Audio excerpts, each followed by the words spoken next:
This is Business and Economy Network. Hello viewer, do you know success is never an accident? Let me quote the great Pelé, who says it takes practice, perseverance, consistency with focus to succeed, even as a footballer. And it also takes consistency, focus, perseverance to succeed at any given human endeavor. My name is Peter Moche, and you're watching Business and Economy Network. Wherever you are around the world, those of you watching us in faraway Abuja, Port Harcourt, Ilori, Kano, Kaduna, those of you via the online channels, and those of you watching us in South Africa and Ghana, wherever you're watching, I want to say thank you so very much. You are watching Business and Economy Network. Like I just said, success has to do with practice upon practice and upon practice. For the program rundown today, we are looking at companies doing very well in the aviation subsector of Nigerian economy and also in the agricultural sector in Nigeria. And for company in focus today, we have the Group Managing Director, Chief Executive Officer of N.A.H.C.O PLC, their ground handling service provider in the aviation sector in Nigeria. And for special report, we have the Managing Director, Chief Executive Officer of Medview Airline. Yes, Medview Airline, an airline doing very well in the aviation sector in Nigeria. And for Spotlight, we have the CEO of Lantbruk Global International. They are into agriculture and its value chain. Well, all this all started as a small and medium scale enterprises. Like I did said, practice, consistency, and perseverance will take a company to the height, and exactly what these organizations have practiced. It's going to be interesting watch. Relax yourself, brace up. I'll be back after this time out.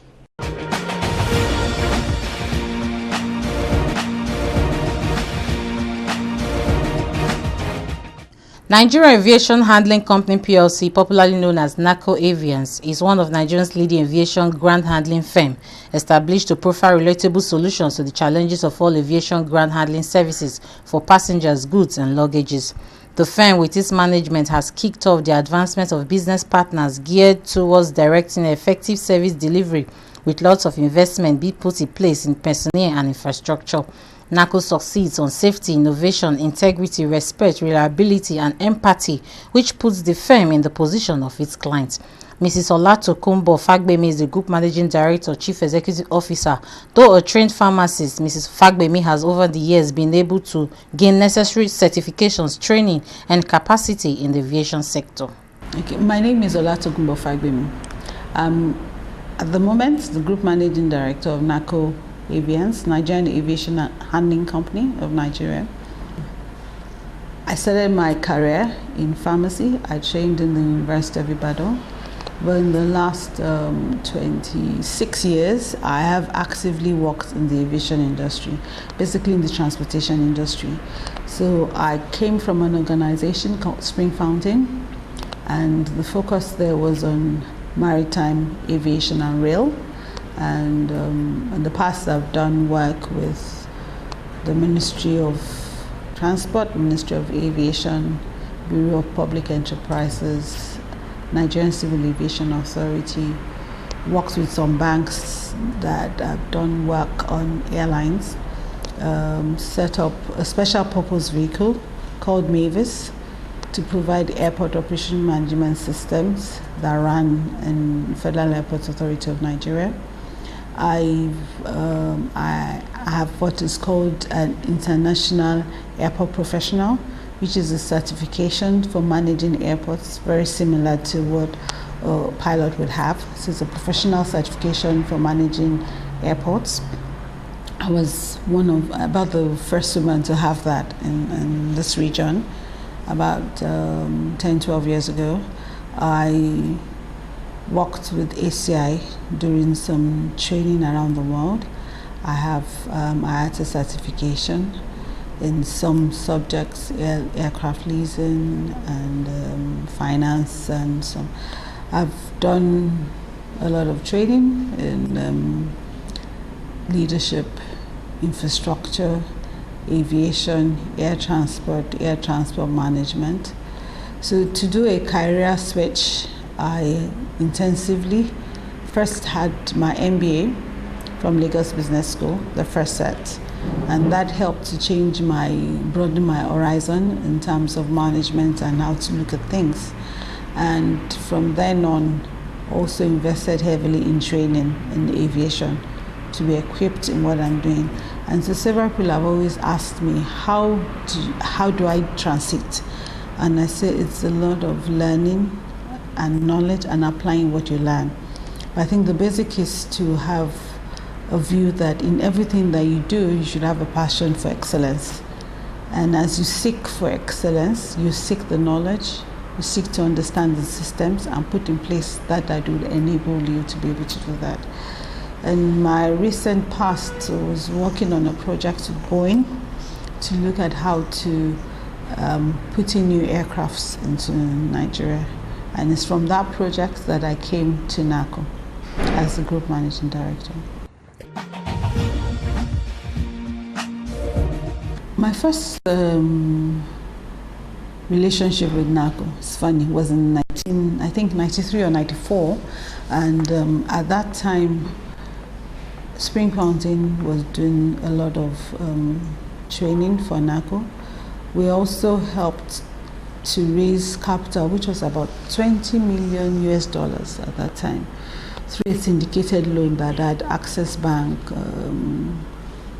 Guarantee Trust Bank. In fact, everybody thought that first they didn't even know N.A.H.C.O. The secondly was that would they pay back, But to God be the glory, N.A.H.C.O paid back all that loan in record time. So that gave me an insight into N.A.H.C.O and into ground handling, because then we had done it was a transformation that was going on then, and then the financial part. N.A.H.C.O has been in existence now, it will be 40 years. By December, we'll be celebrating our 40th year. And it was set up by some foreign airlines who wanted better services for ground handling, because either to Nigerian Airways had a department that did ground handling, and the airport also had a department that did ground handling. And then this new sophisticated airport, Murtala Mohammed International Airport, was being built. And the airlines, realizing that they would need somebody to provide the kind of ground handling services to support their operations, decided to set up their own ground handling company. These airlines were Air France, KLM, Lufthansa, Sabina, and British Airways. And then FAN, being the owner of the airport, held 60% stake in that business. And the business focused heavily on providing service for what we call the legacy owners. In 2005, government privatized, sold off its stake, the 60%, and that stake was sold across board, and I can't remember the exact dates, but N.A.H.C.O became listed on the floor of the stock exchange. Some of the things that happened was that the pricing that was given, special pricing given to the legacy airlines, was no more given to them. And that opened up the space. About that time, in 2007, we in Spring Fountain, through our company Mavis, our special purpose vehicle, were given a concession by FAN to create the airport operations management system. Prior to that, there's this, for passenger facilitation, the common use terminal equipment was used by N.A.H.C.O as a competitive tool, and so N.A.H.C.O did not have the same platform. So FAN wanted to open up that platform. So we put in the airport operations management system. That changed the dynamics of passenger handling. And so it meant that whoever was going to be the winner in passenger handling was not going to do it based on the ownership of a tool, but the kind of service that will be deployed. And I believe that N.A.H.C.O was able to show that in terms of providing service, whether the tool was commonplace or not, they were able to deliver that. In addition, we had the cargo warehouse, where basically most of it was N.A.H.C.O, because most of the airlines that were bringing in goods or taking goods out were N.A.H.C.O clients. But somewhere along the line, I don't know the exact dates, I think N.A.H.C.O had an incident in the warehouse, and their warehouse was rebuilt. So the operating environment in the cargo space has been N.A.H.C.O and N.A.H.C.O. N.A.H.C.O also ventured into domestic airline management with Virgin Nigeria, because either to N.A.H.C.O was basically just offering the services for the international carriers. So that has been the dynamics of the history. Last year, there was a change in the board of N.A.H.C.O, and I joined as non-executive director. And one of the things that a ad hoc committee was set up, and I was championed as the chair of that committee, to look at how do we transform and how do we take N.A.H.C.O to the next level. And one of the things that was clear immediately was that we had to take a complete business review of the business, because you can only build on what you know. And as much as I'll say 93, in the 90s, consulted in N.A.H.C.O, and also in the 90s and early 2000s did consulting for Nigeria for N.A.H.C.O, and also had done work in the aviation space. Now it's a different thing. You have to look at the business as is and as a living entity that the business is. So we engaged KPMG to do a review of the operations and of the health and all the services of N.A.H.C.O. And that was done late last year. To move forward, what was now agreed and what KPMG now did was to take with the board and the management to sit down, look at the results of that review, look at the operating environment, look at the industry, because the aviation industry is growing. For the first time in a long time, the industry globally has had consecutive 4 years of profit. In Nigeria last year, we had over almost 20% growth in passenger movement. So it's a business of growth. And when you're looking at aviation, you don't look at aviation just looking at Nigeria. So like I was telling someone this morning, that if you just look at Nigeria, you miss it. If an airline says, I want to Western Central Africa hub, once a decision is taken, that decision is taken.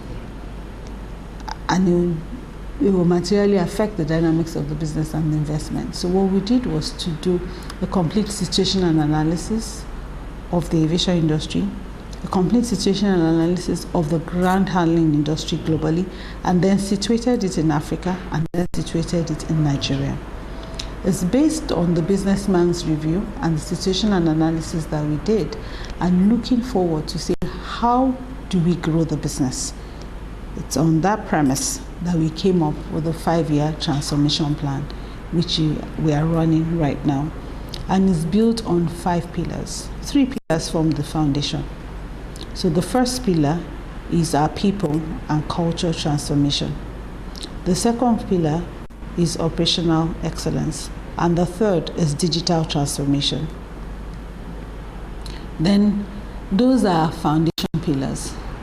We now have our growth pillars, 2 of them. The first is organic and inorganic growth, and the second one is diversification. So our 5-year transformation plan, which is to grow 5 times revenue, is based on these 5 well thought out pillars, and that's where we're running.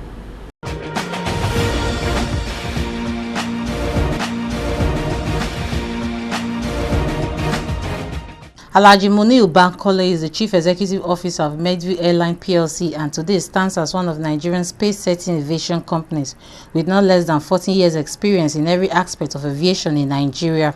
Medview Airline has continued to stand out tall and strong amidst challenges. In a chat with the Business and Economy Network crew, Alhaji Muniru said Medview Airline has been in the forefront of all Hajj movements for well over a decade, having in mind the name Medview originated from Medina. He also stressed that for every growing business today, there must be inspiration, passion, development, good intention, and not forgetting the God factor. There is bound to be success. Medview Airline PLC stands as your one-stop shop for everything aviation in Nigeria. First of all, we give thanks to God Almighty. My name is Muniru Bankole, CEO Medview Airline. We've been in this industry for the 4th decade now. give glory to God, and I think we pray God Almighty to give us more years to live so that we can pass some of these experiences that we have shared over the years with the ones that are coming behind. It's been a challenging business. As you know, aviation is capital intensive, and it has its own global challenges. And for us at Mayview, generally, we thank God for keeping the soul going. For those who have study of aviation, I think we should go back to Nigeria and go back to the basis. The aviation in Nigeria started from 1958. As you know, coming up to this level, people like us that joined in the 70s, we see met our fathers and grandfathers who put energy into it. It wasn't money at all. And those days, salary was not more than 17,000. I tell you the truth. And we're contented. And we live very well with those 19,000 salary. And some of the opportunities at that time was to learn the trade of this business. And you feel comfortable to go to school to learn. I was born from a Muslim background and cherished these parents very well. They taught us morally right from the childhood, so we know what it takes to respect the elders. So we grew up to go there to be honest and committed to anything we are given. So I was a cadet, started growing from there. I completed the training for 4 years in all aspects of aviation, both in cargo, the reservation, ticketing, in operation, in air law, and go as long as to every other aspect of aviation. That is the ground, basis. So we were reading. We read as much manual as we can. That's why that keeps the brain alive till today. We are reading. Even when we came on Mayview Airline to set up the airline, when they told us that we have 42 manuals to go through, 27 approvables and 17, acceptable manuals. We read all these manuals, and they're all there. So we kept mindset to what we believe that we know, and we are doing it. So thank you for being part of this glory for history of Nigeria. The saddest part of it is that where is Nigerian Airways? And I always tell God in my own setting that those who pass through it, who put in their energy, will get the reward.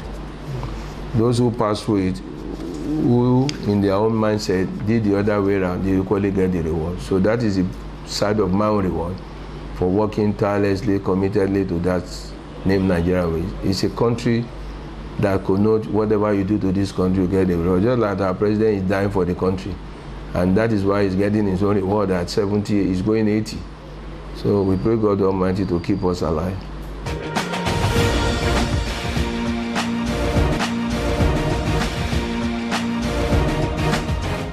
Mr. Oyewole Olatunji Alexandra is the Managing Director of Lantbruk Global Integrated Services Limited with necessary credentials and experience that shows why Lantbruk, though young, is doing well and one of the leaders in agro-trading, supply chain and logistics in Nigeria.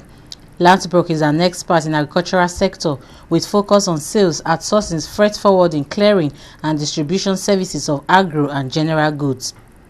The firm has branches both in Lagos and Kano State, Nigeria, set up with basic responsibility to provide agricultural value chain in and outside Nigeria, with the structure of putting the clients first in all its dealings, regular extension programs with farmers, consistent training of staffs on best global practices on agro-processing and exports. Lantbruk is a force to reckon with in agricultural value chain industry. Lantbruk started in September 2016. Prior to that, I was working with an agricultural sourcing company where I was able to meet up with a lot of people, gain knowledge, learn new things about this market. And then in January 2017, Lantbruk Global Integrated Services was incorporated. And since then, we've been able to thrive in this business, work with most of the local farmers, local suppliers for agro-produce, and engage in exports as well. Most of our produce are cashew nuts, peanuts, sesame seeds, cassia seeds, cassava flour, cassava chips, hibiscus tea, flowers, and a part of our organization is also into hardwood charcoal business as well. Usually we source locally. We source locally from majority of the agricultural produce are sourced from the northern regions of Nigeria. We source from the local farmers and the local suppliers, and then we're able to pull together our resources and then load up and stuff the containers for export. So most of the time we make a form of orientation. So we pull them together. They're usually what they call their association.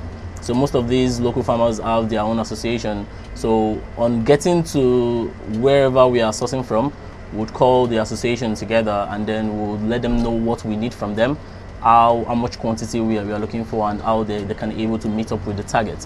So at that point in time, they would go in and then bring up most of these crops together for us, and then we'll gather together, we'll test the quality, and then from there we'll start processing. If we have to sun dry, we'll sun dry it, and then we'll repackage it, and then we'll load up for export. Most of the time we would have to take our tools. We have our team that is in charge of testing. If in case of cashew nuts, for example, now we'll do what we call K-route test. We'll have a moisture analyzer with us, so we have to check the moisture of the crop. We'll check the physical appearance, and then if everything meets up with the international standard or with our client's specification, then we'll make the purchase, and then we'll buy from them. This is Business and Economy Network.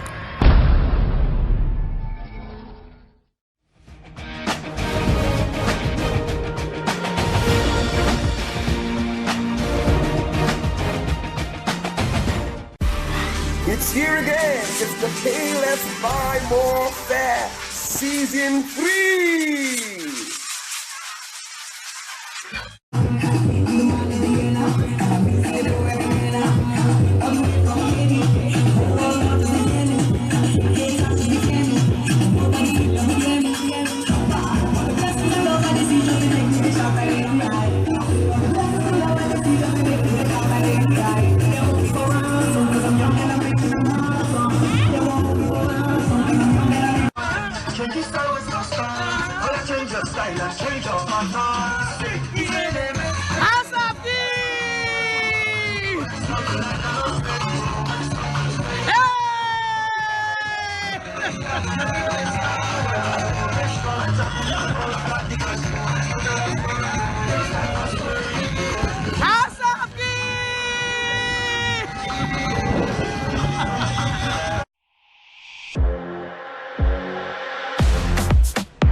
Well, via this time will permit us. I want to say a big thank you so very much to all of you, and almost all of you who have been calling and asking us questions. I also criticizing our program. Like I did said, criticism is part of the work we do. It helps us, to serve you much more better. I did told you about the quote of Pele, one of the greatest footballers that ever lived in our time. And what about Ronaldo, the one they call CR7 or Ororo? He says, I practice and practice and practice, even when my colleagues has gone home. Practice, they said, make perfect. Keep practicing at what you do. Legitimate thing that you do. At the end of it all, you'll be at the top. I am doing my own part. What about you? See you again same time next week, God's willing. Stay blessed.